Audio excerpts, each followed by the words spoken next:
السلام عليكم. انا ابو ميدو وده استوديو نو رولز وده برنامج لسه ريسبكت شغال. احب ارحب بضيفنا النهارده يوسف جابر. اخويا ابو ميدو. عامل ايه يا جو؟ الحمد لله بخير. اخبارك يا اخبارك عالمي؟ انت ايه؟ حبيبي يا اخويا والله. كله تمام. كله تمام. انا انت ايه مبسوط اخبارك؟ والله ان انا جيت. انا مبسوط ان انا بخير. شفتك وانت منورنا والله اخويا ابو النهارده. ميدو. حابب بقى نعرف الناس مين يوسف جابر، اديهم واحده اتعرف. انتروديوس يور سيلف.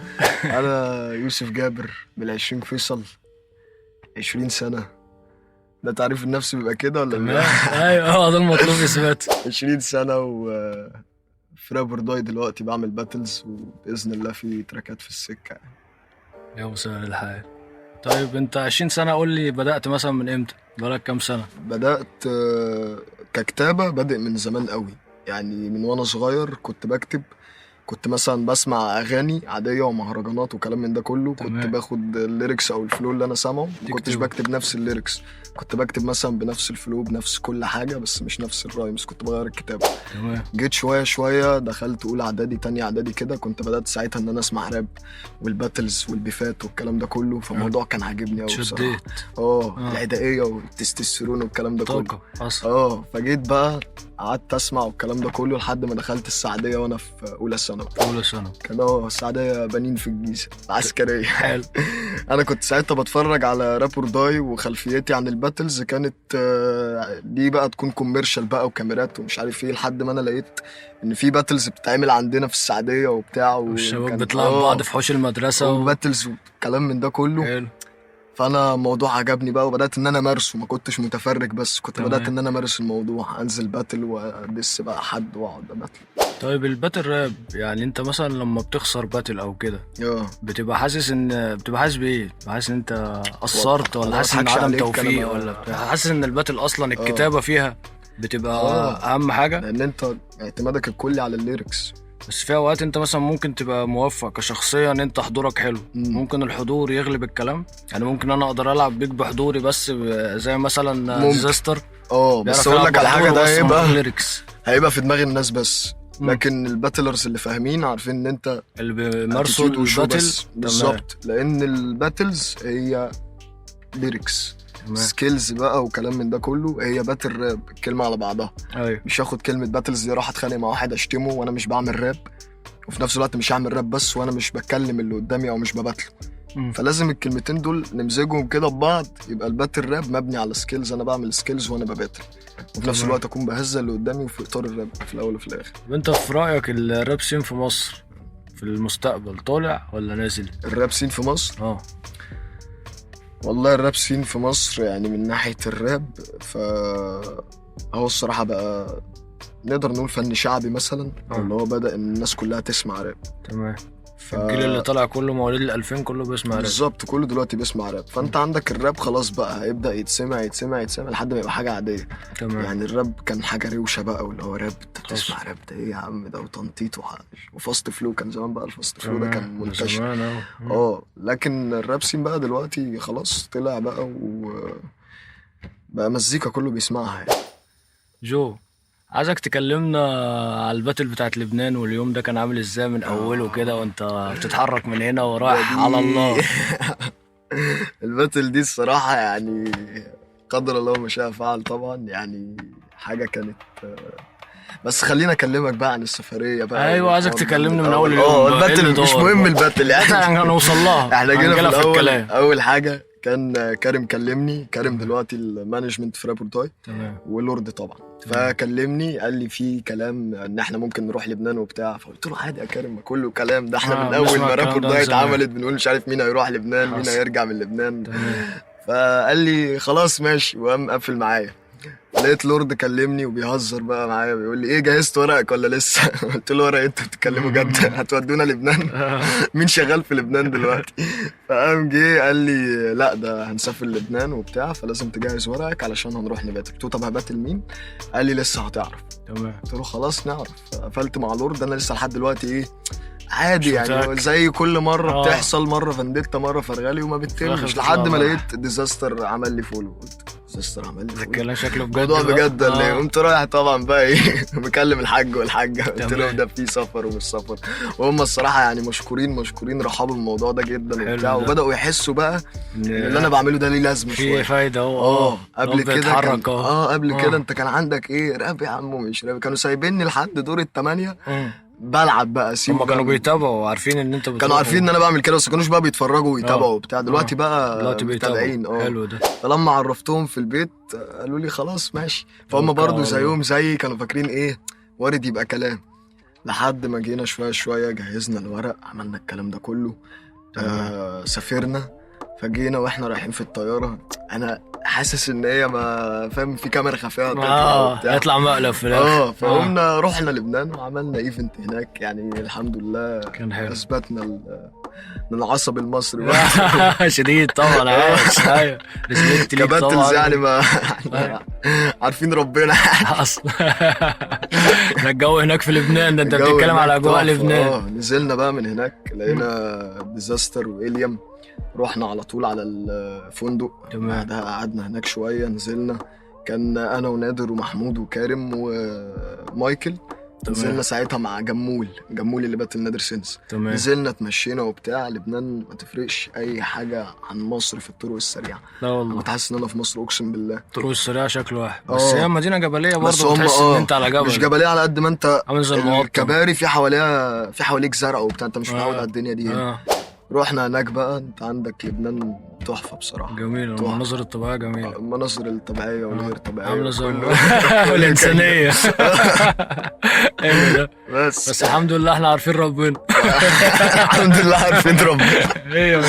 فجينا بقى رحنا على هناك. تاني يوم كان الايفنت، رحنا الايفنت الباتل بتاعتي الحمد لله يعني ما كان توفيق يعني من عند ربنا. ما كانش ساعتها التاني حاضر كان نصيب يعني الحمد لله. بس برضو كونك خدت خطوه دي فيها خطوه ايجابيه في حياتك. بالظبط. جينا بعدها عملنا اول سيركل في لبنان من فتره كبيره قوي. تاني يوم بعد الايفنت كان انا ومحمود حسين ونادر، وكان بقى ديزاستر جه بقى، وكان إليام موجود وجمول ما جاش. بس كان يوم لذيذ يعني. يوم لذيذ. طب جو، احنا معانا النهارده 3 تحديات. 3 تحديات معاك. انت اقل حاجه تقبل منهم 2 يا تقبل ال3، اقل من كده مش هينفع.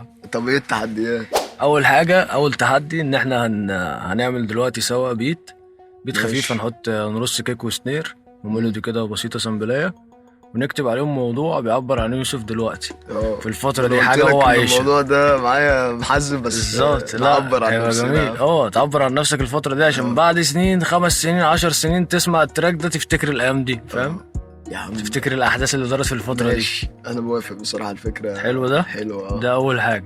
تاني تشالنج معانا ان احنا هنشوف فيرس مثلا ليوسف. انت كنت بتغنيه مثلا بوم باب، هتغنيه على بيت طيب تاني، تراب بقى، دريل، تراب شعبي، اي حاجه، المهم انه يبقى غير اللي انت قلته عليه. على اي طيب بيت مختلف غير اللي انت غنيته عليه. خلاص تمام معانا ده. تالت حاجه ان انت هتقول لنا فيرس لسايفر على بيت 90 تيمبو، بس هترك كيك وسنير على 90 بس، تيمبو 90. ده المدرسه بتاعتنا. سيب لنا بقى الفيرس دوت، ما تسالش عنه بقى، هو هينزل وقت ما ينزل في سايفر مع الناس اللي هتيجي الحلقات. ماشي. صورنا مع 4 5 10 زي ما يكون، هناخد من كل واحد كلمتين وننزل التراك ده. تحديات ال3 معاك يا باشا. بحتاج افتكر نفسي عشان افضل كويس، لما تقرب النهايه وتبدا من الاول، فرط التفكير بيزيد والعقل بيتشوه ويبدا يتكلم، الخطايا بتعلم بس مين يلحقنا، بتزيد الخبره مع زياده المكاسفه، المكسب السهل ده طعمه ملوش لذه، طبع اللقم معلم انك ملوش لازمه، بحاول اركز القى مرسى وعقلي ده يبطل يتشتت، ابطل اعني ده بطل اكتب، اوقف اولد سكول واتون، افوق لنفسي حل مشاكلي وابطل اهملها، اعمل لاهلي اتوب لربي وابطل اللعبه، يمكن ننضف، طب نقع في الغلط دلوقتي وشويه وهننضج، كانت حجه بتشدك مش هترجع،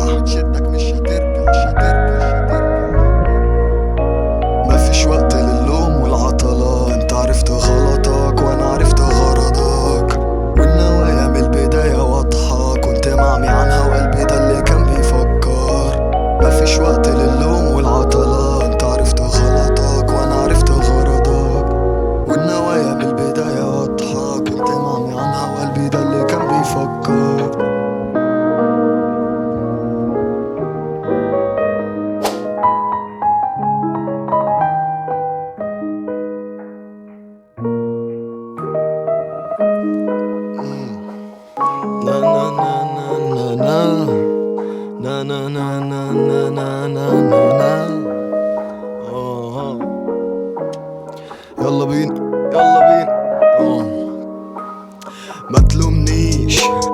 بحسش بالذنب بحبش الزن، هراب لحد ما ابويا يصدق ان اللي بعمله ده فن.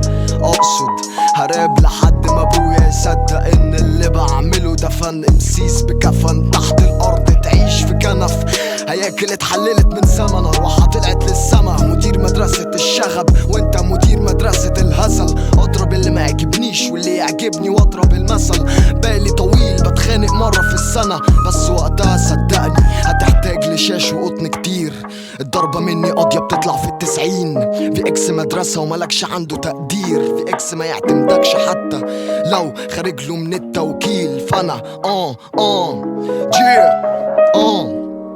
كسرت صخرة اليأس بطموحي، متشيك عشان خارج عن شعوري، بدبر اموري كاني العقل فاختلوني. ما اقدرش اقول خسروني، بيتش دول اختنوا عشان باعوني. ولسه بعمل راب من لا شيء للا شيء، لسه ما اكتفيت، لسه ما ارتويت من شرب المر. ظهري صلب وعمري ما نخيت، زي تشافي مالي خط الوسط وتحت جناحي سيف. نابي حامي زي السيف، رابي حامي زي الصيف.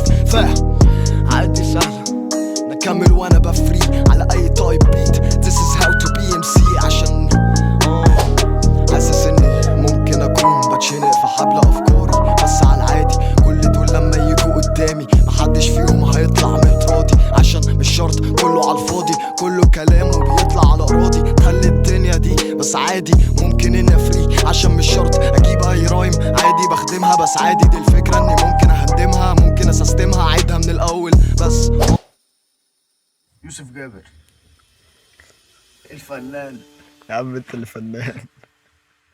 ايه رايك في البرنامج؟ البرنامج بصراحة تحفة. اخويا ابو ميدو شغل عالي عالي، والانتاج ما شاء الله الله اكبر يعني.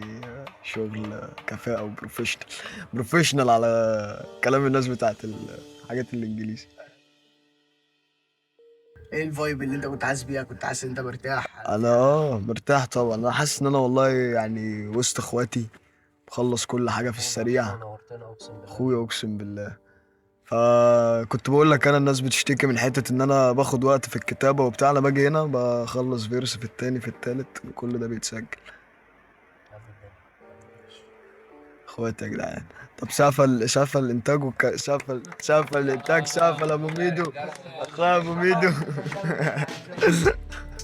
عايز اسمع دوشه عاليه النورولز. لسه ريسبكت شباب. تحب ترشح مين يجي مكانك هنا في يجي حد واحد ولا كذا حد؟ عادي اللي انت عايزه. الصراحة في ناس كتير رشحها بصراحة اندر ريتد وتستحق الدعم. مثلا ابن موسى، عبد العربي، سامو. الشباب دي على الرايق يعني، لو بميدو يجيبوا منها يطلع منهم احلى شغل. من القديم؟ لا القديم بقى قلت لك ساعتها بقى، لو سايكس، ماجدي، هوك مثلا، ده يبقى حوار جامد يعني. بروديوسر ممكن احمد جي، ممكن كاش رولز، ممكن مين تاني؟ في سلطان، ده شاب بيعمل بيتس بس سمعتوش غير على يوتيوب بصراحة. ده موهوب يعني، مصري. فريسبكت لكل الناس اخواتي. جيت ابوس عبد. اخر حاجه بقول لسه ريسبكت شباب. لسه الريسبكت شغال.